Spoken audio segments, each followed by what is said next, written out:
513,000 sports cars, built by hand in 9 bays with sawtooth roofs, by 1,400 people who didn't strike for 25 years. The MGB taught America how to corner. It put Elvis on screen and Carroll Shelby on a starting grid. 70% of everything Abingdon built crossed the Atlantic. Then the decisions began. 3 mergers buried MG inside a corporation run by Triumph men. They starved the car of investment, bolted on rubber bumpers, and let the horsepower bleed away to 62.5. A South African accountant closed the factory 2 days early to avoid the demonstrations. The replacement, the Triumph TR7, was dead within the year. Today, the assembly hall is a police station. The factory frontage is a McDonald's. A brick octagon in the pavement is all that's left. This is the story of Cecil Kimber, a man with a limp and a vision who built something extraordinary in a converted tannery. And of the 1,400 people who made it their life's work, and the boardroom that decided they didn't matter. It is a story about what happens when the people making the decisions have never pushed a car along a line. Chapter 1. The Man with the Limp. The story begins with a motorcycle, a 1906 Rex, bought by an 18-year-old in South London who couldn't leave it alone. Cecil Kimber didn't ride it first. He disassembled it. Every nut, every bolt, every bearing laid out on the workbench until the machine existed only as a collection of parts and the knowledge of how they fit together. Then he rebuilt it. This was 1906, and already the pattern of his life was set. Take something ordinary, strip it to its essentials, and make it extraordinary. Kimber was born on the 12th of April 1888 in Dulwich, Southwark, the son of a printing ink manufacturer named Henry Francis Kimber and his wife Fanny. The family moved north when Cecil was 10. He attended Stockport Grammar School from 1898, left with a school certificate, and showed early passions for photography and sailing. But machines consumed him. They were the thing that made his mind quiet and his hands purposeful. Then the accident. Riding his motorcycle, Kimber was struck by a car. His right leg was shattered, nearly amputated. Multiple surgeries saved the limb, but left one leg shorter than the other. He'd walk with a limp for the rest of his life. A young man's body permanently altered. A substantial insurance payout followed, and when his father, whose printing business was struggling, asked for the money, Kimber refused. The rift between father and son never fully healed. He left the family firm in 1914. That stubborn independence, the willingness to defy authority when he believed he was right, would prove to be both his greatest strength and the thing that destroyed him. Kimber's early career traced an arc through the Edwardian motor trade. He joined Sheffield Simplex as assistant to the chief designer in 1914.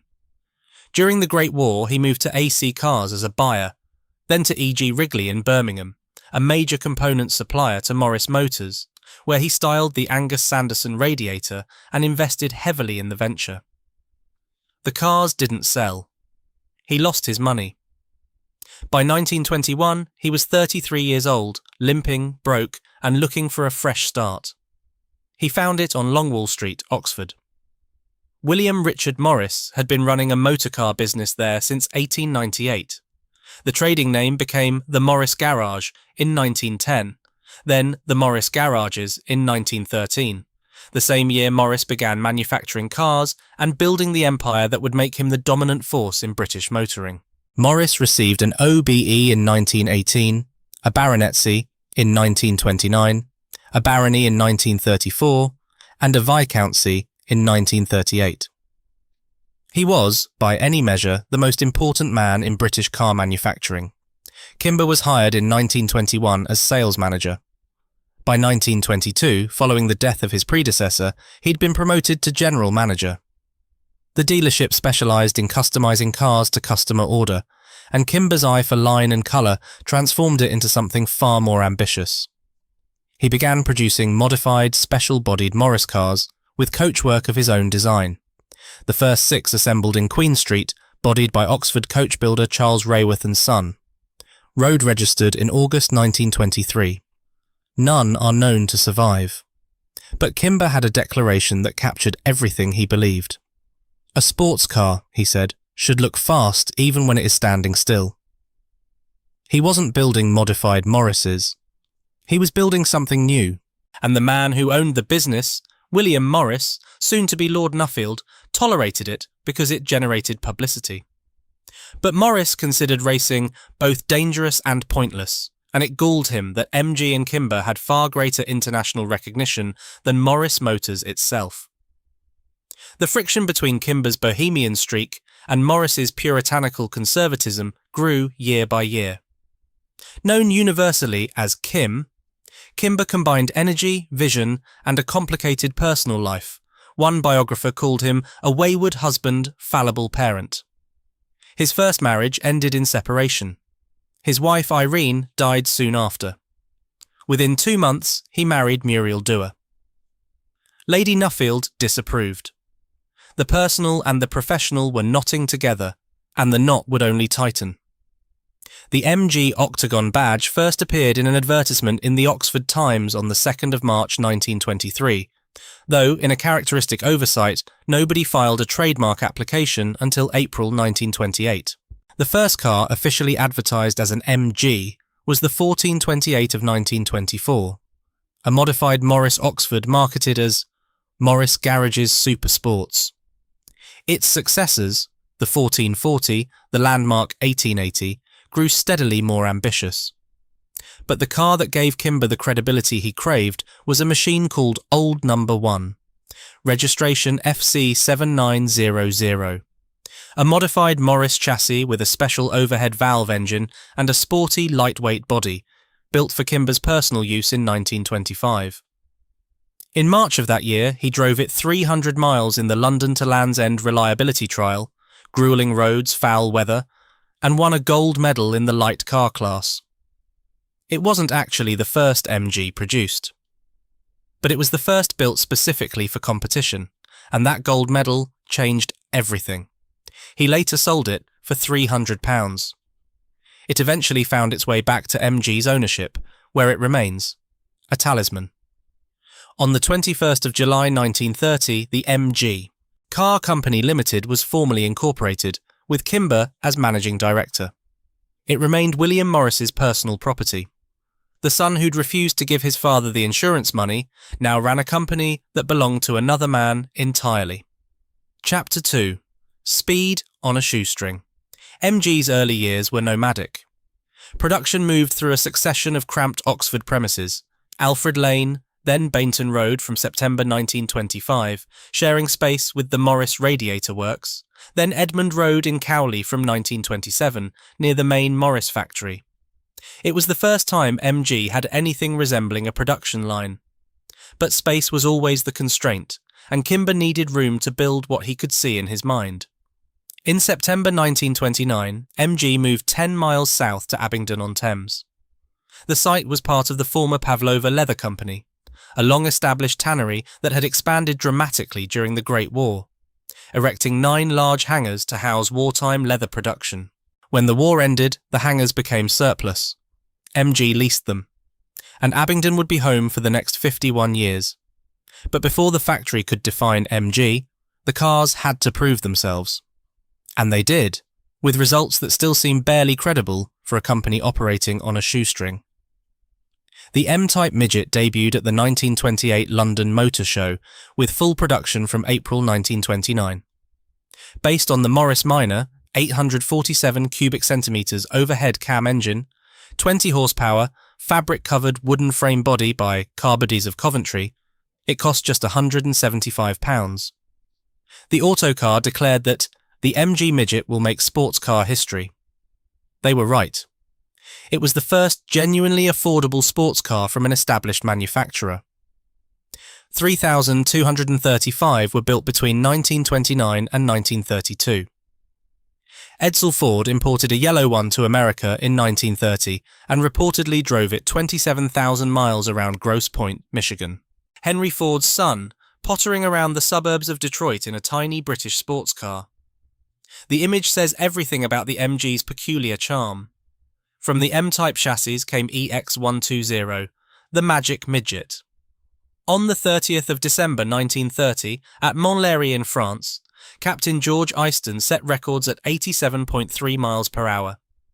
Then, fitted with a Power Plus supercharger, he returned in February 1931 and became the first driver to exceed 100 miles per hour in a 750 cubic centimetre car, reaching 103.13 miles per hour. The car caught fire after the sustained speed run. Eyston, a large man crammed into a tiny cockpit, struggled to escape and was hospitalised.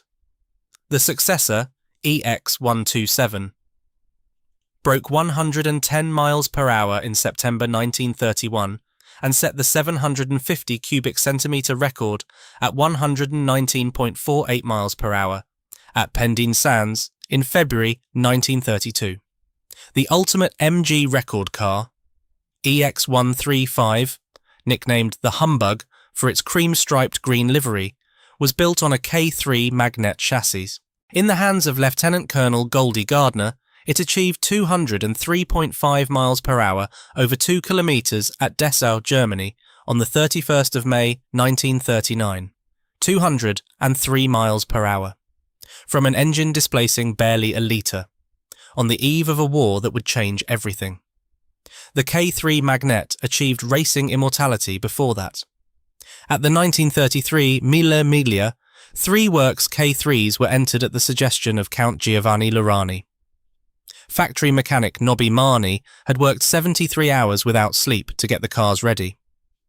Eyston and Laurani won the 1,100 cubic centimetre class at 56.89 miles per hour. MG won the team prize, the Gran Premio Brescia, the first time it had ever gone to a non-Italian team. Then Tazio Nuvolari, the greatest racing driver of his generation, impressed by the K3's performance, drove one to outright victory on handicap in the 1933 RAC Tourist Trophy at Ards in Ulster, averaging 78.65 miles per hour over 478 miles. His mechanic described how Nuvolari flung the cart-sprung MG into corners, scarcely using the brakes. The K3's TT record stood for 18 years. A tiny company in a converted tannery, beating the Italians at their own game with a car held together by ingenuity and sleeplessness. This was the reputation Kimber had dreamt of, and it was about to be taken from him. On the 1st of July 1935, William Morris sold MG and Wolseley, which had been his personal property, held separately from the public company Morris Motors, to Morris Motors itself. Kimber was subordinated to Leonard Lord, who immediately closed the racing department and drastically reduced Abingdon's autonomy. MG development was transferred to Morris's Cowley design offices. The golden freedom was over. The cars would continue. The racing wouldn't. And Kimber, the man who'd built it all, found himself answerable to people who didn't share his vision and didn't much care for his independence. When war came in 1939 and car production ceased, Kimber did what he'd always done. He acted on his own initiative. With the Abingdon factory sitting idle waiting for Nuffield organisation contracts that were slow to arrive, he sent George Proppert and Cecil Cousins to government ministries to bid independently for war work. He secured a contract to build the forward cockpit section of the Albemarle light bomber, a complex stainless steel tubular structure that 3 other contractors, including an aircraft company, had failed to complete. MG built 653 sections and finished a further 285 from other suppliers, becoming sole supplier. Each unit required 3,500 hours of work. Beyond the Albemarle, the factory overhauled tanks, constructed Crusader tanks, converted Shermans and Churchills for D-Day, produced 3,000 sets of wading equipment to allow tanks to land on Normandy beaches, built in just over a month despite a fire. They manufactured Lancaster bomber engine mountings, fighter wing spars, gun turrets, and blood centrifuges. Works manager Cecil Cousins declared, "What we did before the war was nothing to what we achieved during the war." This independent initiative, characteristically brilliant, characteristically unauthorised, sealed Kimber's fate. In 1941, he was forced out by Miles Thomas, managing director of Morris Motors, asked to resign, sacked, depending on who tells the story. Lady Nuffield's disapproval of his personal life was a contributing factor. The man who'd built MG from nothing was removed from the company that bore the initials he'd made famous. He worked at Charlesworth Bodies, then as a director of Specialoid, a specialist piston manufacturer. On the 4th of February 1945, he boarded the 6 o'clock express from King's Cross to Leeds. Shortly after leaving the station, entering Gasworks Tunnel, the locomotive's wheels slipped on a newly replaced section of rail. In darkness, the driver didn't realise the train had stopped and begun rolling backward. The rear carriage derailed, rolled onto its side, and was crushed against a steel signal gantry. Kimber's first-class compartment was destroyed. He was pronounced dead at University College Hospital. He was 56. His daughter Jean said later, "The only reason he was on that train was because he couldn't get the petrol coupons to drive to Peterborough in his own MG. Cecil Kimber was killed in a railway accident because he couldn't get the fuel to drive his own sports car. The founder of MG, dead by random misfortune 4 years after the company he'd created, had thrown him out." Chapter 3. The Car That Seduced America. The MGTC, launched in 1945, was essentially the pre-war TB, with a body 4 inches wider.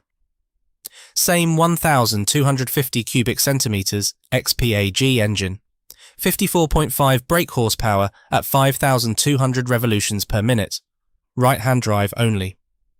It looked archaic, upright radiator, running boards, fold-flat windscreen, leaf springs. 10,000 were built between 1945 and 1949. By every rational measure, it should have been a footnote. Instead, it changed American motoring. During the war, thousands of American servicemen stationed in Britain had discovered British sports cars. Small, light, responsive machines that were everything Detroit iron was not. When peace came, approximately 2,000 TCs were shipped to North America by the manufacturer, with an additional 1,500 imported privately by returning GIs.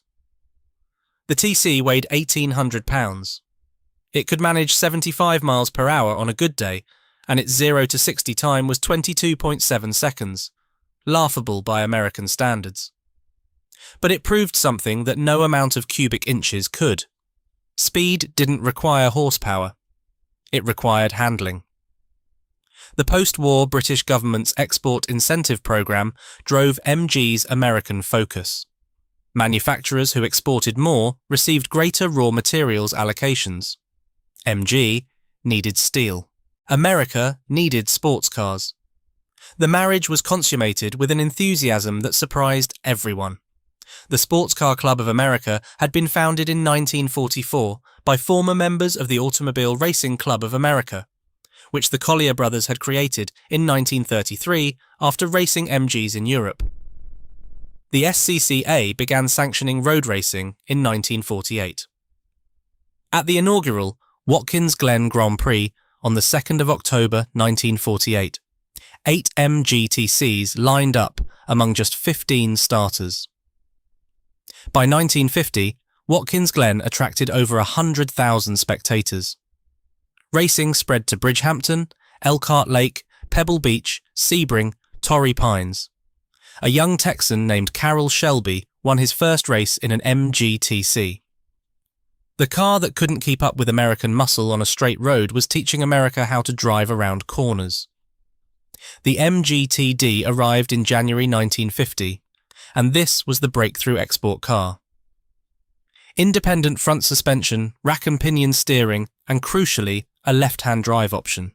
Of 29,664 built, all but 1,656 were exported. 23,488 went to the United States alone, roughly 80% of production, crossing the Atlantic. The TF followed in 1953, producing approximately 9,600 units, but it was criticised at launch as outdated. The Austin Healey 100 and Triumph TR2 had arrived with modern bodywork and 100-mile-per-hour capability. The clock was ticking even then. MG needed something new. Chapter 4. 9 Bays on Marcham Road. What they got was the MGA, designed by Sid Enever, launched at the 1955 Frankfurt Motor Show, and a complete styling break from the T-Series. 101,081 were built. 80% were exported to the United States. 81,153 cars, the highest export percentage of any British car. By 1956, MGAs were streaming through the factory gates at over 300 per week.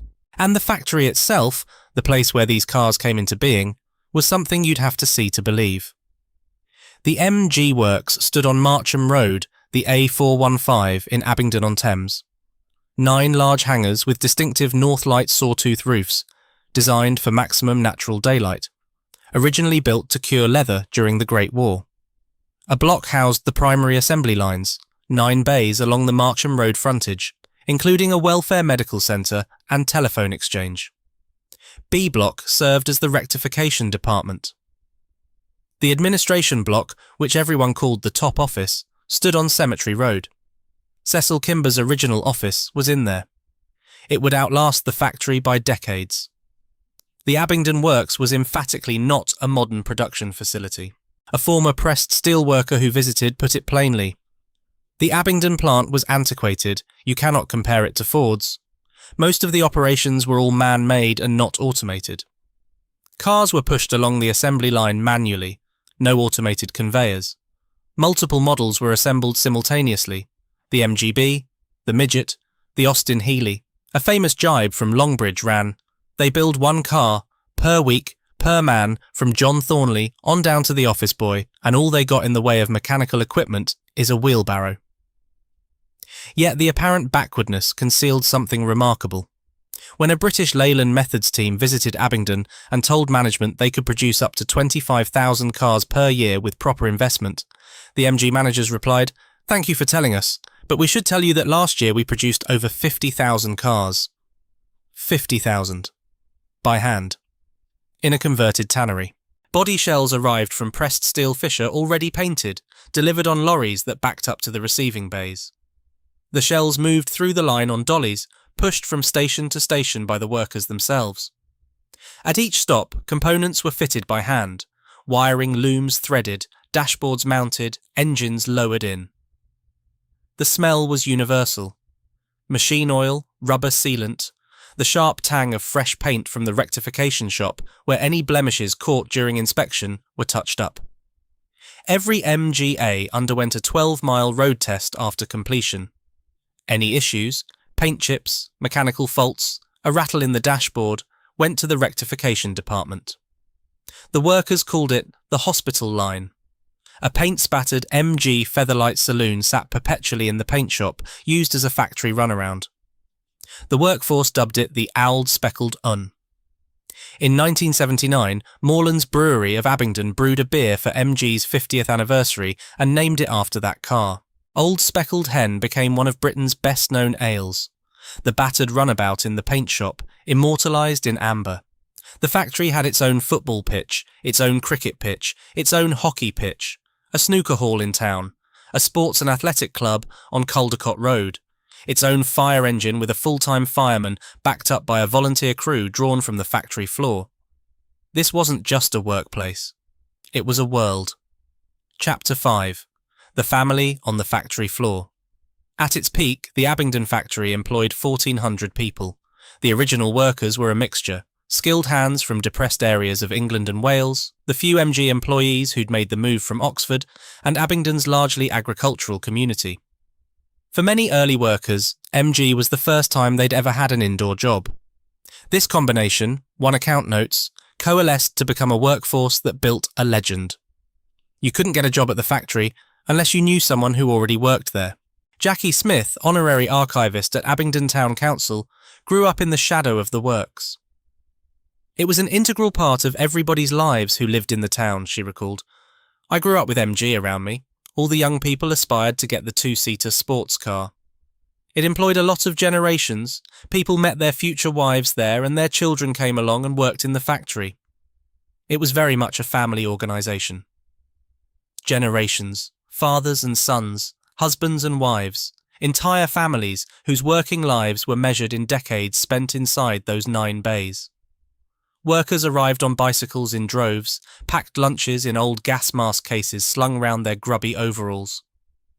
The rhythm of the day was the rhythm of the line. Body shells arriving, components fitted, engines tested, finished cars driven out for their road test and returned for any final adjustments.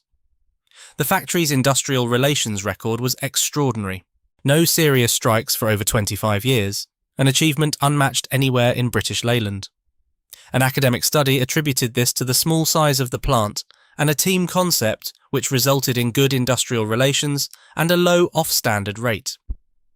In a corporation that would become synonymous with walkouts, go-slows and demarcation disputes, Abingdon was the exception that proved every rule. The men who ran the place were as distinctive as the cars they built. John W. Thornley, Mr. MG, was born in 1909. He'd started as an accountant, written to Kimber suggesting an MG owners club, and never left. General manager from 1952 to 1969, nearly 40 years at the factory. A fiery defender of MG's independence who would later declare of British Leyland management. Leyland was so convinced that the sun shone out of Triumph's exhaust pipe that they then go and produce this bloody stupid TR7. Sid Enever was born in 1906, started as a messenger boy for Morris Garages before Kimber even arrived. That was 1920, when MG didn't yet exist. Named Chief Experimental Engineer in 1929, he designed the MGA and oversaw the MGB's development. He retired in 1971, never without a cigarette dangling from his mouth, with a habit of making notes on cigarette packets, and even on staff drawings, before throwing them in the bin. Decades of engineering brilliance scrawled on the back of a Woodbine packet and tossed away. Don Hayter was born in 1927. He'd worked at Pressed Steel, then Aston Martin, before arriving at Abingdon in 1956. As chief body draftsman, he designed the MGB's dashboard, windscreen and hood. He became chief engineer in 1973. He'd be one of the last people to leave the factory when it closed.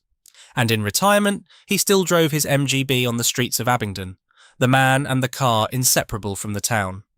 Roy Brocklehurst joined as a design apprentice in 1957, rose to chief chassis draftsman, and designed much of the MGB's mechanical layout.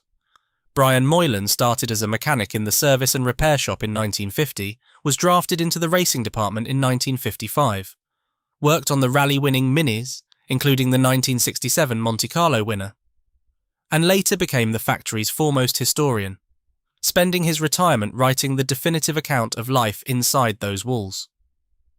These were the people who built the MGB. Launched in June 1962, codenamed EX205, it was MG's first monocoque sports car, a unitary construction that reduced weight by 40 pounds compared to the MGA, whilst increasing interior space and shortening the wheelbase by 3 inches.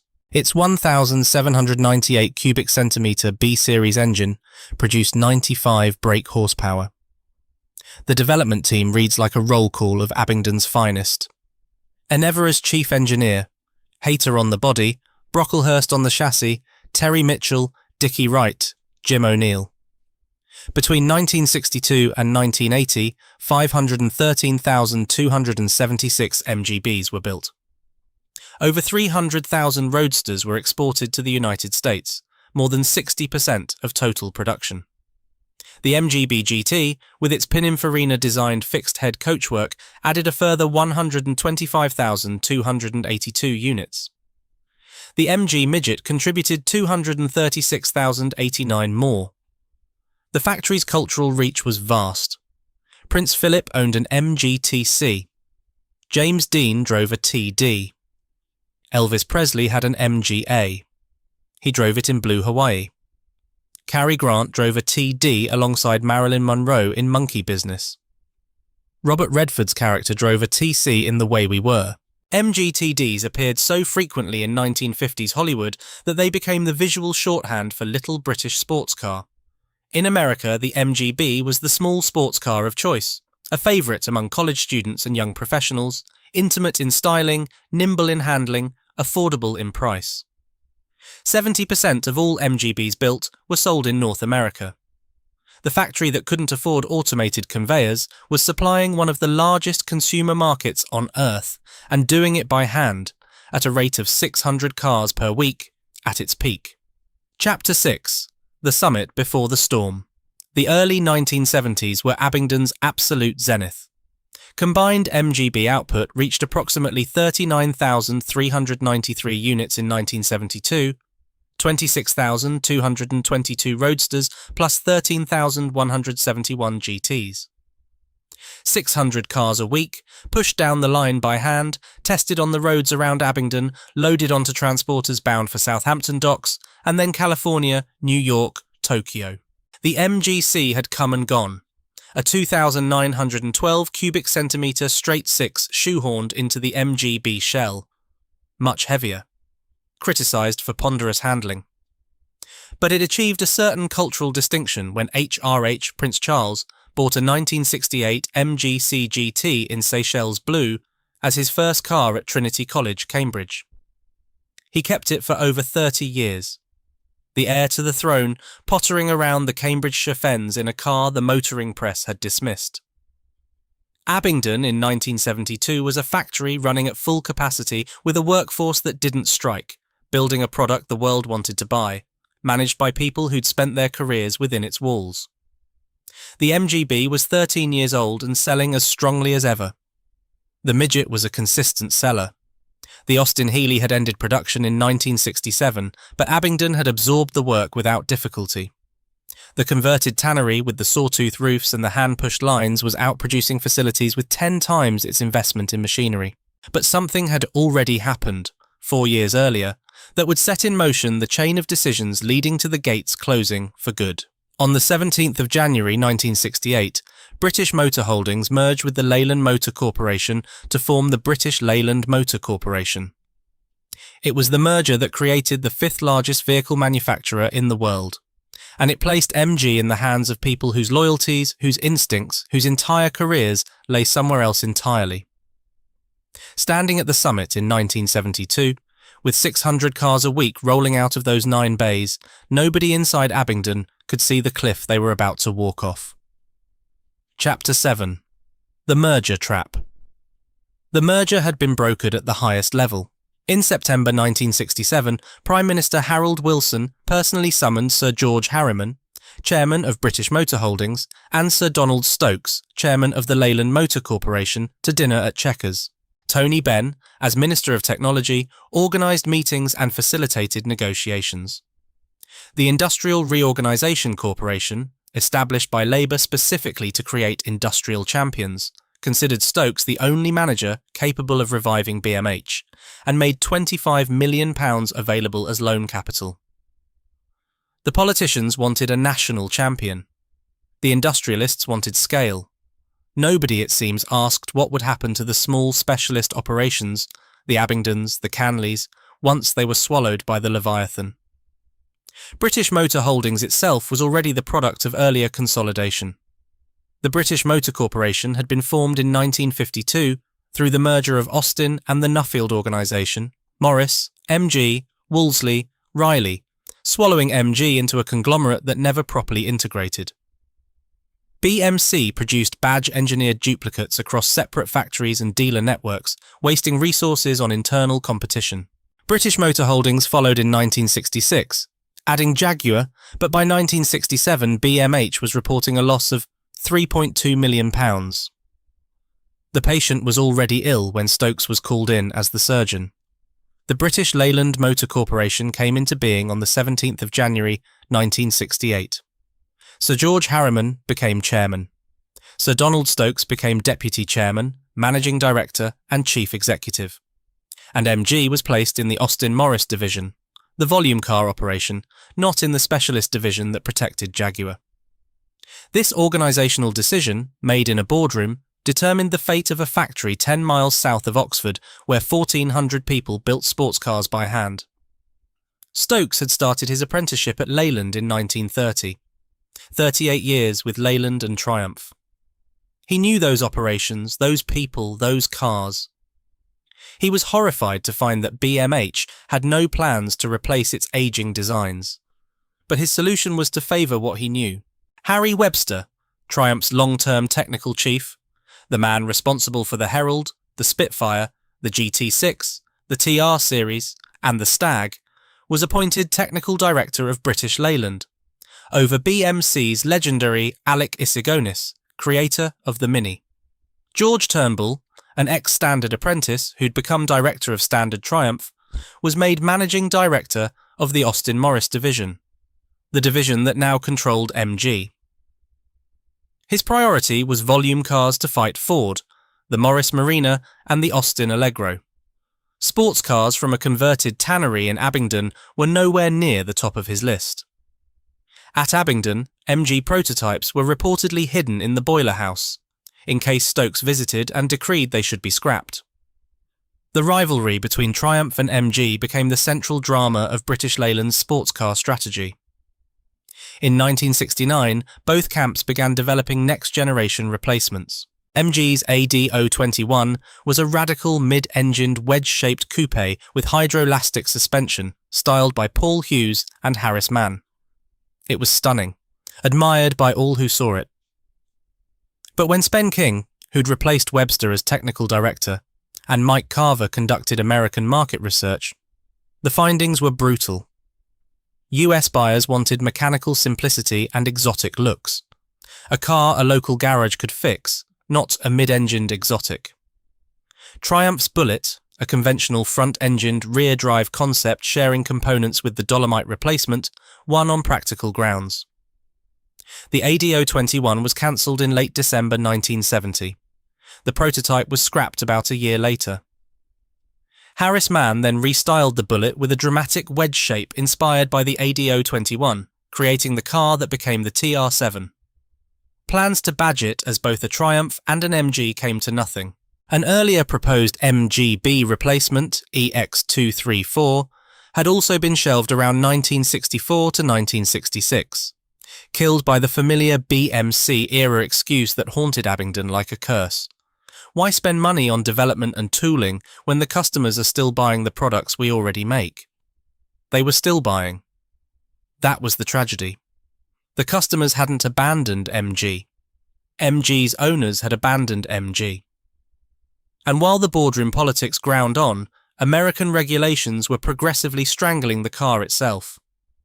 Federal Motor Vehicle Safety Standard 215, issued in 1971 and toughened for 1974, mandated that cars withstand 5-mile-per-hour impacts, front and rear, without damage. Emissions regulations were equally devastating. By 1975, North American MGBs were producing just 62.5 net horsepower, a catastrophic reduction from the original 95. From September 1974, full polyurethane rubber bumpers replaced the chrome originals across all markets. The ride height was raised by approximately 1 inch to meet headlight height regulations. The anti-roll bar was removed. Over £100 were added to the curb weight. The changes significantly worsened the car's handling. The MGB, a car designed to feel nimble, to flatter the driver, to make speed feel like a conversation between man and machine, had been turned into something heavy, underpowered, and raised on its suspension like a startled cat. One journalist called the result a 62.5 horsepower turd with pickup truck ride height. Abingdon's engineers had solutions. The O-Series 1994 cubic centimetre engine would have restored power. A new front end, a 5-speed gearbox, suspension improvements. All were planned, all were costed, all were ready. They would never be built. Surprisingly, the rubber bumpers didn't immediately kill demand. MG sales in America remained strong through 1977. The customers were loyal. They kept buying even as the product was degraded, even as Japanese competition intensified, particularly the Datsun 240Z, a car that offered what MG no longer could: modern engineering, adequate power, and a sense that someone in the boardroom actually cared about the product. The absence of investment created an inexorable decline, but it was a slow bleed, not a sudden death. And that slowness was itself a kind of cruelty, because it meant that at every stage, the right decision could still have been made. The car could have been saved. The factory could have been saved. The workforce could have been saved. None of them were. Chapter 8. The Axe. The Ryder Report, British Leyland the Next Decade, was commissioned on the 18th of December 1974 by Harold Wilson's Labour government and delivered just 14 weeks later. It was led by Sir Don Ryder, a paper industry executive who knew very little about cars. The report recommended massive investment. £1,264 million in capital expenditure over 8 years, complete restructuring, and government majority ownership. The initial cash injection was £246 million for a 95% government stake. The report focused overwhelmingly on volume car production. It did not specifically address MG or Abingdon's future. Its emphasis on integration and rationalisation, which Geoffrey Robinson, managing director of Jaguar, resigned over because he could not agree with the plan to merge the many different marques, implicitly threatened every niche operation in the group. Total government subsidies to British Leyland would eventually exceed £3 billion. The corporation's market share fell from 30.8% to 18.2% under nationalisation. Margaret Thatcher attacked the approach. Our solution is not to go on putting massive subsidies into failure. Yet in power, she reluctantly approved 900 million more. The political realities had to be faced. Her words, not mine. Into this mess walked Sir Michael Edwards. South African-born from the Chloride Battery Group, Edwards was appointed Chief Executive of British Leyland in November 1977 by the Labour government via the National Enterprise Board. His mandate was to turn around the failing nationalised company. By February 1978, he'd issued a 15-page restructuring plan. MG was mentioned only on the last page, as something of an afterthought. Following Margaret Thatcher's election in May 1979, Edwards was tasked with drastically pruning British Leyland in readiness for its eventual sale to the private sector. He had 2 years. What happened next carries a cruelty of timing that no scriptwriter would dare invent. On the 8th of September 1979, MG celebrated its 50th anniversary at Abingdon. A parade wound through the town centre, led by Sid Beer driving old number 1, the car Cecil Kimber had steered to that gold medal 54 years earlier. A BL Motorsport float followed. Local businesses joined in. A hot air balloon was tethered on the Caldecott Road sports field. The celebrations were joyous. 50 years of sports cars, 50 years of Abingdon, 50 years of families who'd built their lives around the factory on Marcham Road. 2 days later, on the 10th of September 1979, Michael Edwards issued a 4-page statement. Abingdon would close. Canley, Triumph's home, would close with it. 25,000 jobs across British Leyland would be cut. The statement was blunt. The effect would be to cease car assembly at Canley and Abingdon. The announcement was distributed in such a haphazard manner that while some people received it in the morning, Abingdon didn't see it until late afternoon. Plant director Peter Frierson had no prior warning. The first some production workers knew of it was when they were interrogated by reporters from Radio Oxford and the Oxford Mail as they left the factory gates. Not a memo, not a meeting, not a word from management. The news of their own redundancy, delivered by a journalist with a microphone. The feeling across the workforce, from shop floor to senior management, was described as utter disgust. Ray Horrocks, who assumed control of Leyland Cars under Edwards' restructuring, issued a memo expressing clear disdain for the sports car business, noting that the strengthening pound had made an already unprofitable business even more unprofitable. By 1979 and 1980, British Leyland was losing an estimated £900, nearly $2,000, on every MGB sold in America, as North Sea Oil drove sterling upward. The O-Series engine programme was cancelled immediately. J. Bruce McWilliams, head of British Leyland's North American organisation, fought to keep the MGB alive through at least 1984. The B, he argued, still accounted for more than 30% of British Leyland's US sales. His pleas were ignored. Then came the rescue attempt. A consortium led by Alan Curtis, chairman of Aston Martin Lagonda, emerged with a serious proposal to buy the Abingdon factory. Its members included David Wickens of British Car Auctions, Peter Cadbury, Lord George Brown, and the Norwest Construction Group. They had reportedly £30 million at their disposal. Designer William Townes, creator of the Aston Martin DBS and Lagonda, designed a facelifted MGB. Project engineer Keith Martin built the prototype in just 7 days. A russet brown 1980 MGB Roadster, repainted silver sand metallic with Tickford sports seats, modified bumpers, and Wolf Race alloy wheels. By April 1980, a provisional deal was reached. British Leyland would sell the factory and license the MG name, but BL refused to sell the name outright. And without ownership of the brand, the consortium couldn't secure the financial backing it needed. Aston Martin itself was in trouble. Exchange rates and the global recession were squeezing the company.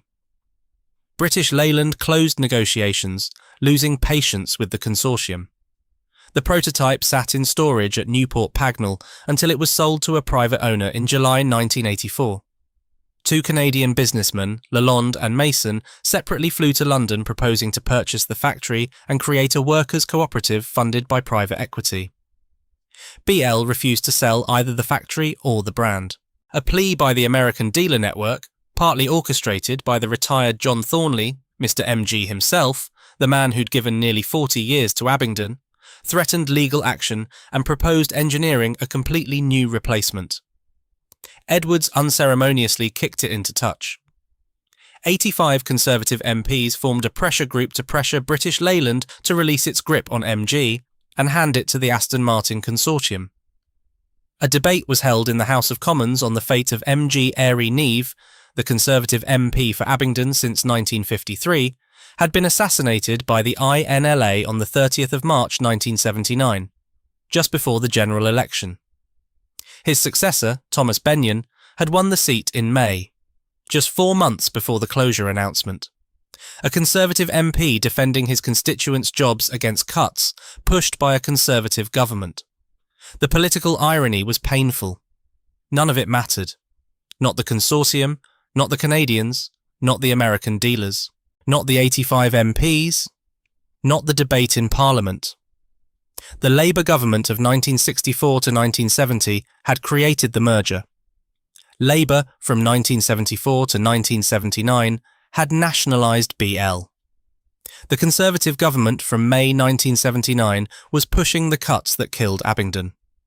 Every major political party bore responsibility, and none of them saved it. Michael Edwards later admitted he hadn't really grasped the loyalty that the MG brand commanded. The closure, he said, was his only regret during his time as company chairman. His only regret. For the 1,400 people who'd built their lives around those 9 bays, it was rather more than that. Chapter 9. The Last Car. Off the line. The MG Midget died first. The last one rolled off the line on the 7th of December 1979. The MGB continued into 1980, its final year marked by limited edition models designed as swan songs. For the UK home market, approximately 1,001 limited edition cars were produced. 421 roadsters in bronze metallic with gold side stripes, priced at £6,445, and 580 GT coupes in pewter metallic with silver side stripes at £6,937.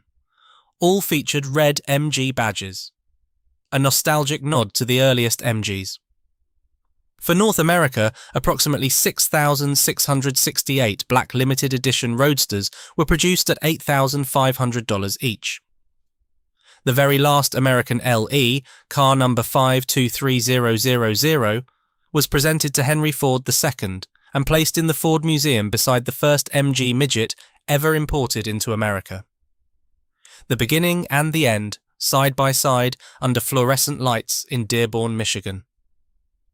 A Save the MG protest march was organised through the streets of London, through Piccadilly, by the MG clubs in conjunction with the trade unions. Jean Cook, Cecil Kimber's youngest daughter, handed a petition to British Leyland headquarters at the end of the march. Her father had built MG from nothing, been thrown out of it, and died in a railway accident trying to reach a meeting he couldn't drive to. Now his daughter was standing outside BL's offices, asking them not to destroy what he'd created. A debate was held in the House of Commons.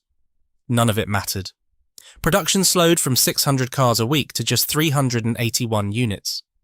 Workers were reduced to a 3-day week, then a 2-day week by August. More than 700 assembly line workers were laid off. The factory that had never had a serious strike in 25 years was being bled to death in increments. The last MGB off the assembly line was a white roadster destined for the Japanese export market. Chassis number 521996, completed on approximately the 22nd of October 1980. The factory was scheduled to officially close on Friday the 24th of October. But management closed the doors 2 days early, on the 22nd, to avoid what they called unruly scenes from MG enthusiasts who had promised to demonstrate on the Friday. The workforce that had given Abingdon 25 years without a serious strike, the most reliable, least disruptive workforce in the whole of British Leyland, was locked out 2 days early because management was afraid of the people who loved the cars. Don Hayter, chief engineer, was one of the last people to leave the factory when it closed. The man who'd designed the MGB's dashboard and windscreen, who'd spent 24 years walking through those gates, who in retirement would still drive his MGB on the streets of Abingdon, past the factory that no longer made them. Arch enthusiast John DuPont visited Abingdon on the 12th of October 1980, photographing the last batch of body shells arriving from pressed steel Fisher. He returned on the 26th, photographing his MGB and BGT V8 outside the now closed factory gates. 26 35mm transparencies. They weren't shared publicly for over 40 years. The evidence, when you lay it out, is damning.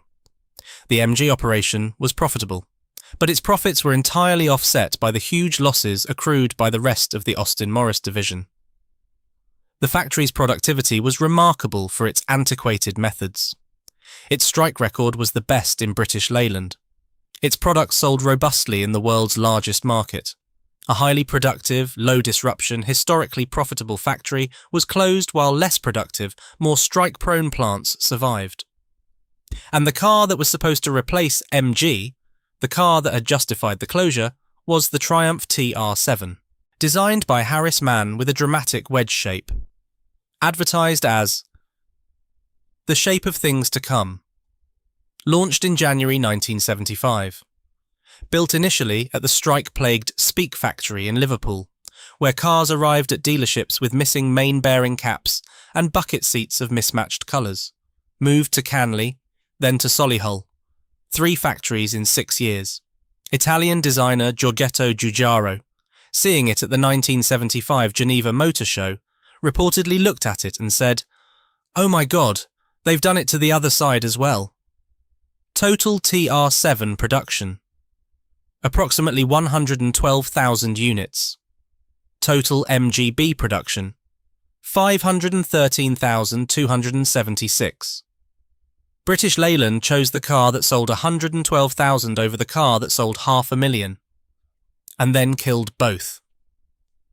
The TR7 was axed in October 1981, exactly 12 months after the MGB. The entire sports car strategy lay in ruins.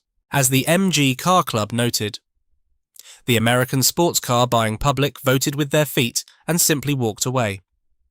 The most productive, least strike-prone factory in British Leyland was closed to make room for a car that was cancelled 12 months later. Chapter 10. What became of it all? It's all, Jackie Smith remembered. It was quite devastating. At that time it was quite difficult to find work. Some workers were offered positions elsewhere in British Leyland. Roy Brocklehurst went to Longbridge to develop the MG Maestro. Brian Moylan was offered a job managing a small satellite Morris Garages outlet. Some of the engineering team worked on Project Bounty, the Honda-based Triumph Acclaim at Cowley. Many simply had to find what they could in a market town suddenly deprived of its largest employer. The factory buildings were not immediately demolished. A block, the main assembly hall with its 9 Northlight bays where 500,000 sports cars had been pushed along the line by hand, was used briefly to store common market grain. Then it stood empty. It deteriorated slowly through the 80s and into the 90s, the sawtooth roofs leaking, the concrete floors cracking, weeds pushing through the tarmac of the loading bays where transporters had once queued for California-bound MGBs. In 1997, it was demolished to make way for the Thames Valley Police Headquarters. B Block survives. Reclad in aluminium on the front, but around the back, it's a time warp. The original concrete roadway still there, the steps to the car park still there. The surface worn smooth by 50 years of sports cars, leading nowhere. The administration block, the top office, containing Cecil Kimber's original office, survives as Larkhill House at the end of Cemetery Road. The site is now occupied by Abingdon Business Park, the police station, residential housing, and on the Marcham Road frontage, where those 9 bays once stood, a McDonald's restaurant. The MG name survived. The spirit didn't. The MG Metro arrived in 1982, a Longbridge-built hot hatchback. MG Maestro and MG Montego followed, competent enough, but nothing like an Abingdon sports car. British Leyland became Austin Rover, then Rover Group was sold to British Aerospace, then to BM. The MGF arrived in 1995, the first all-new MG sports car since 1962, mid-engined, and it became the UK's best-selling sports car. But it was built at Longbridge, not Abingdon, and it was never released in America because BMW wouldn't allow competition with its Z series. The car that had conquered America was forbidden from returning. BMW lost heavily on Rover, an estimated 15 billion Deutschmarks, and broke up the group in May 2000, selling Rover and MG to the Phoenix Consortium for £10. MG Rover struggled for 5 years, never turning a profit. Not once. Not in a single quarter. It collapsed on the 8th of April 2005 with debts exceeding £1.4 billion, costing over 6,000 direct jobs at Longbridge, and an estimated 25 to 31,000 total, including the supply chain. Average redundancy payment, £5,500. Nanjing Automobile Corporation purchased the MG name, the Longbridge plant, and the tooling for £53 million in July 2005. Nanjing was absorbed by SAIC Motor in December 2007. All vehicle production at Longbridge ceased in September 2016. Manufacturing moved entirely to China. Today, MG is owned by Chinese state-owned SAIC Motor, mass-producing electric vehicles. In 2023, MG sold approximately 840,000 cars worldwide. Not one was built in Britain. Cecil Kimber's hand-built Oxford sports cars. 513,000 MGBs assembled by craftsmen who pushed each car along the line by hand. Now, a Chinese state-owned brand producing electric SUVs in Shanghai. The Octagon badge is the same. Everything else is different. Brian Moylan dedicated his retirement to making sure people remembered. He wrote the factory's history, gave slideshows, worked with the Abingdon Museum to establish the MG exhibition that opened on the 26th of May 2007. The last MGB Roadster, on loan from British Motor Heritage, was lifted through a first-floor window to take its place in the collection. Bob Frampton, a retired Abingdon College teacher, spent years collecting memories from the men and women who'd built MGs, publishing them as an oral history that classic car magazine called social history at its best. Richard Martin, chairman of the MG Car Club's Abingdon Works Centre, spoke for many. MG was very important. It represented Abingdon. Everybody thought of them together. Chapter 11. The Octagon in the Pavement. Kimber House stands at 12 Cemetery Road, right next to the factory gate that no longer opens onto anything. It serves as the MG Car Club headquarters, 55,000 affiliated members worldwide, opened by Lord Montague of Beaulieu in July 1990, purchased thanks to the generosity of members and a benefactor named Douglas Mickle. The club remains based in Abingdon. It has never left. Cecil Kimber's former home is now the Boundary House pub on Oxford Road, marked with a blue plaque. The MG History Garden sits at the junction of Drayton Road and Marcham Road, a small commemorative garden with historical information boards and a brick inlay of the MG octagonal logo set into the pavement. Walk past it on a quiet afternoon and you could miss it entirely. A few bricks in the ground where 500,000 sports cars once began their journey to the world. Behind the reclad B block, the original concrete roadway is still there. Worn smooth by 50 years of MGs rolling over it, TC, TD, TF, MGA, MGB Midget, and now leading to nothing but a fence and a car park. The surface remembers what stood here, even if the buildings don't. Peter Neal, former apprentice and author of the MG Car Club's account of the final days, delivered the verdict that Abingdon has been waiting 45 years to hear someone say aloud.